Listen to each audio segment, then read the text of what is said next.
Welcome to fair media.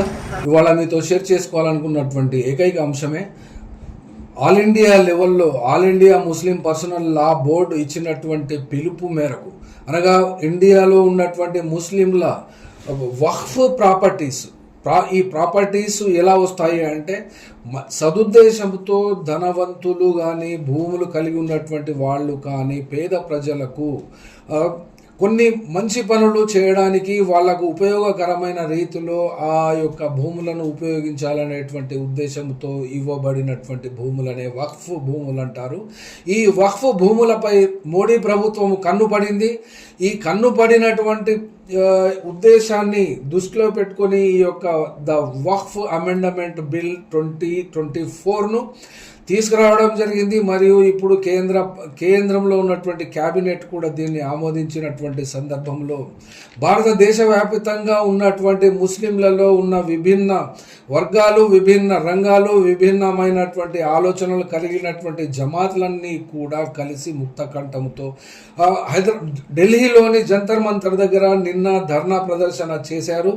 ఈ ధర్నా ప్రదర్శన యొక్క నిర్మాణము కానీ ఆ యొక్క బోర్డు ఇచ్చినటువంటి కాల్ మేరకు వరంగల్లో కూడా చాలా చోట్ల మసీదుల నమాజ్ తర్వాత వందలాది మంది వచ్చి ధర్నా ప్రదర్శన నిర్వహించారు, శాంతియుతంగా నిర్వహించారు. ఇందులో నిర్వహించినటువంటి ధర్నా ప్రదర్శనలో భాగంగా పాపయ్యపేట చమన్ దగ్గర ఉన్నటువంటి మస్జిద్ ఆయేషా దగ్గర కూడా ధర్నా ప్రదర్శన నిరసన తెలియజేయడం జరిగింది. ఇటువంటి ధర్నా కార్యక్రమాన్ని అధ్యక్షత వహించినటువంటి వాళ్లకు ఎలాంటి రాజకీయ అభిప్రాయాలు ఉన్నా, రాజకీయ ప్రమేయాలు ఉన్నా, రాజకీయ అటాచ్మెంట్స్ ఉన్నా కూడా వాటన్నిటిని పక్కన పెట్టుకొని కాంగ్రెస్ పార్టీ, టీఆర్ఎస్ పార్టీ మరియు న్యూట్రల్స్ అందరూ కలిసి ఈ యొక్క ఆస్తులను పరిరక్షించాలి అనేటువంటి ఉద్దేశంతోటి నిన్న చేసినటువంటి పాపయ్యపేట మస్జిద్ ఆయేషా దగ్గర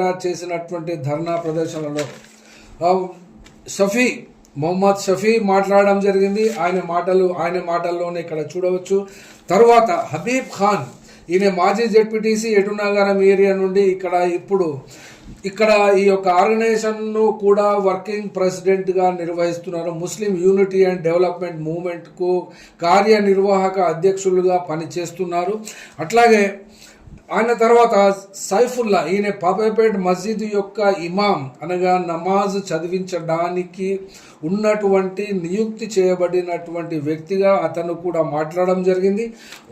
ఆయా మాటలు వాళ్ళు యొక్క ఈ వక్ఫ్ బోర్డుకు సంబంధించి వాళ్ళు ఏ రకమైనటువంటి అభిప్రాయాన్ని కలిగి ఉన్నారు, వాళ్ళు ఏమి కోరుతున్నారు అనేబడే విషయాన్ని కూడా ఇక్కడ మీరు చూడవచ్చు. ఇలాంటి ప్రదర్శనలు దేశవ్యాప్తంగా జరిగినాయి కాబట్టి ఒక సందర్భానుచితంగా పాసిబిలిటీ ఉన్నటువంటి పద్ధతులలో, మాకు వీలైనటువంటి పద్ధతులలో మేము విడివిడిగా వీడియోలు చేసి మీ ముందుకు వస్తున్నాము. దయచేసి చూడండి. देखिए, हम तो यहाँ पर एहतिजाजी तौर पर मस्जिद के सामने जो है कि ठहरे हुए हैं, नमाज पढ़कर आए हुए हैं। रमज़ान का महीना है, सारे मुसलमान रोज़े से रखे हुए हैं। 17 तारीख को ये तय किया गया था कि पूरे मसाजिद के अंदर बाद नमाज ज़ोहर वक्फ तरमीमी बिल के ख़िलाफ़ एहतिजाज किया जाएगा। हमें जो है कि वक्फ के एक एक टुकड़े से, वक्फ की एक एक इंच ज़मीन से काफ़ी मोहब्बत है। हम जो है कुछ ज़मीन के किसी टुकड़े को किसी के जो है कि हवाले करना बिल्कुल जो है कि नहीं चाहते। अगर सेंट्रल गवर्नमेंट हुकूमत जो है उसके अंदर कुछ तरमीम करना चाहती है, हम शिद्दत के साथ उसकी मुखालिफत करते हैं।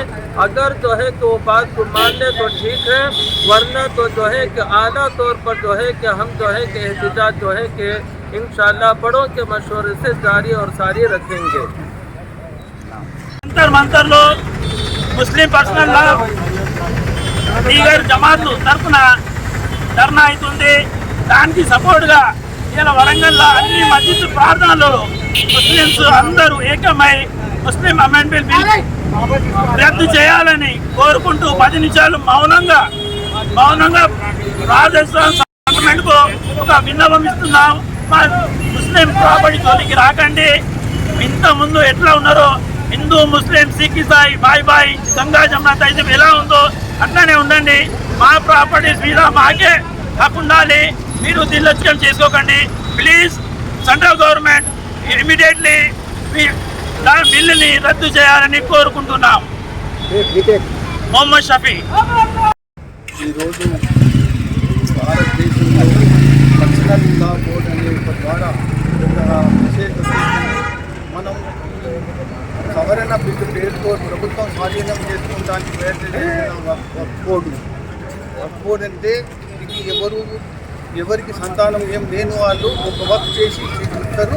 అది ఆ వక్ఫ్ బోర్డు అనే దాంట్లో ఒక పద్ధతి ప్రకారంగా ప్రభుత్వం ఆధీనంలో దాన్ని జమాలు కానీ కట్టలు కానీ ఉంటుంది. అయితే ఎవరు కూడా అమ్మడానికి కానీ ఎవరు కానీ స్వాధీనం కూడా చేయడానికి కానీ వీలు ఉండదు. ఎంత పెద్ద అయినా ఇచ్చిన వాళ్ళు కూడా తీసుకుంటానికి వీలు కాదు. అటువంటి వక్ఫ్ బిల్లును సవరణ చేసి ప్రభుత్వం స్వాధీనం చేసుకోవాలనే ఉద్దేశంతో చేసింది. దీనివల్ల మా ముస్లింలకు ముస్లిం ఆస్తులకు మా ఆస్తులకు కూడా రేపు ఇబ్బంది కలిగేటట్టున్నది. కాబట్టి కేంద్ర ప్రభుత్వం మా నిరసన శాంతియుతంగా చేస్తాము అనేది అనుకోకుండా మేము దానికి వీలైతే దానికి గట్టిగా కూడా ప్రయత్నం చేయం. మా వక్ఫ్ ప్రాపర్టీ వాళ్ళు కాపాడుకోవడానికి ఆ సవరణను తీసేయాలని, ఎటువంటి సవరణ లేకుండా ఏదైతే ఇంతకుముందు రాజ్యాంగంలో ఉన్నదో అదే రకంగా ఆ వక్ఫ్ యాక్ట్ని అమలు చేయాలని మళ్ళీ ఒకసారి మేము ద్వారా ప్రభుత్వానికి తెలియజేస్తాను.